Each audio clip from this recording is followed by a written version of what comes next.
My twin sister, Sophie, received a 6-month Asian tour. I got a note. Asterisk, joy blooms from simplicity. Asterisk, the crowd found it charming. They didn't know I'd propped up our ivy-covered home for 3 years, every payment from my account, not theirs. That day, in my emerald gown beside Sophie's dazzling smile, I saw clearly. My family didn't nurture daughters. They crafted investments. When I stopped paying, their facades crumbled, and they never saw it coming. The Wallace home gleamed with curated perfection, gray stone, lilac bushes, a wrought iron gate. Inside, love demanded a spotlight, and I was always in the wings. Mom, Vivian, mastered appearances. Her smile swayed charity boards. Her tone quelled disputes. Sophie, my twin, was her muse, elegant, captivating, shining even in shadow. I was the utility wiring funds for Wi-Fi, taxes, the mortgage. At 12, we performed at a local theater, the air heavy with Vivian's rose perfume. I played Liszt's Liebestrom, note perfect. Claps were tepid. Vivian whispered, "Nora, it's not a calculator. Feel it." My throat tightened. Sophie's turn came. She fumbled but glowed. Vivian's applause thundered. "That's soul," she said. I learned then. Charm forgave flaws. My precision was invisible. Over time, I became the family's backbone. When Dad's cloud account was breached, I restored it. When Vivian's tablet glitched, I fixed it. When Sophie's portfolio needed polish, I designed it. And when the mortgage soared, Dad's voice shaky, I set autopay from my savings. Wallace home. Nora contribution. I never spoke of it, hoping silent sacrifice would earn their notice. It didn't. By night, I coded for Vitacore Labs, my screen's glow painting my apartment walls. While Sophie posted from yacht parties, I built AI for disease detection, real, life-saving work. My account crossed 6 figures, but I didn't cheer. I thought, maybe they'll see me now. They didn't. Graduation crystallized it. Vivian handed Sophie tour vouchers, me the gift car. The crowd chuckled. I seethed.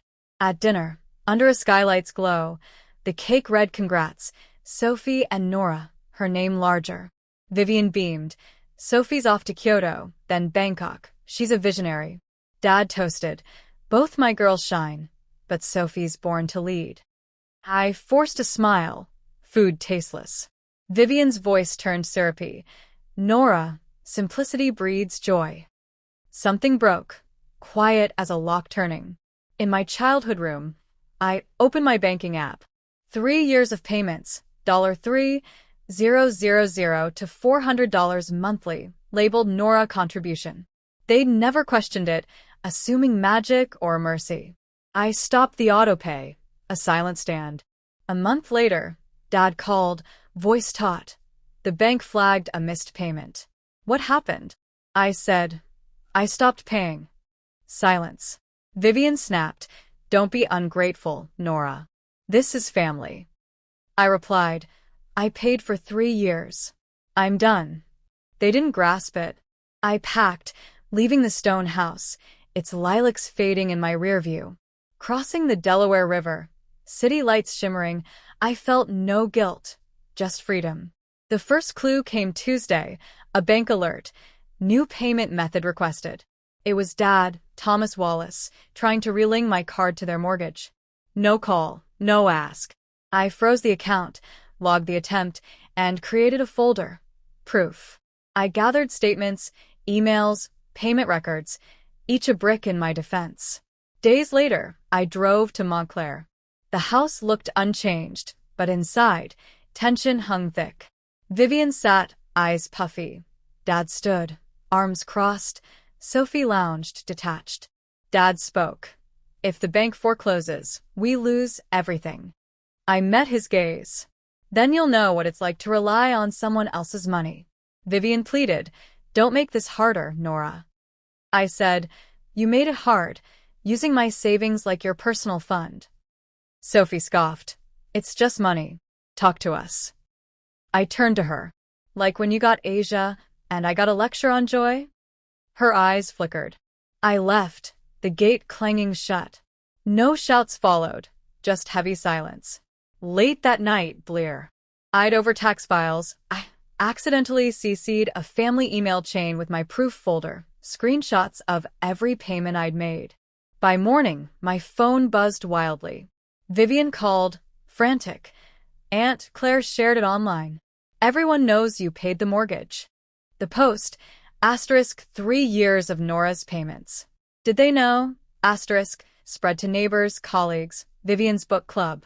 Comments ranged from she's so selfless to she's flaunting it. The truth was out, uncontainable. Dad called, voice raw.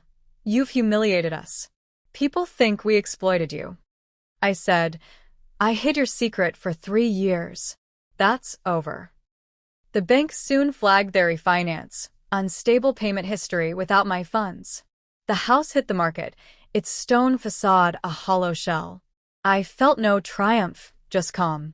Justice wasn't loud, it was a ledger balancing. At Vitacor, my work gained traction. Colleagues praised my steady focus. A Princeton alum offered a grant for my AI designs. I hesitated, then accepted, speaking at a symposium on healthcare tech. The chair said, this is impact. It outshone any family praise.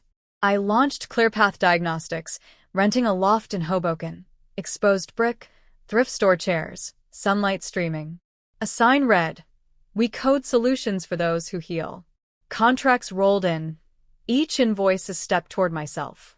Sophie texted, Mom's ill. Dad's broken. The house is gone. You caused this. I replied, no, they did. She appeared at my office, polished but fragile. They're suffering, she said. I answered, they suffered me when I was useful. She left, silent. Driving past Montclair, the for sale sign loomed. I didn't linger. Months later, at a grocery store, Vivian found me by the kale. Her coat hung loose, hair grayer. Nora, I failed you, she whispered. I valued image over you. I held the cart, steady. I forgive you, but I'm not returning. She nodded, tears falling. I squeezed her hand. Find your peace. She walked away, fading into the aisles. At my loft, a $20 gift card.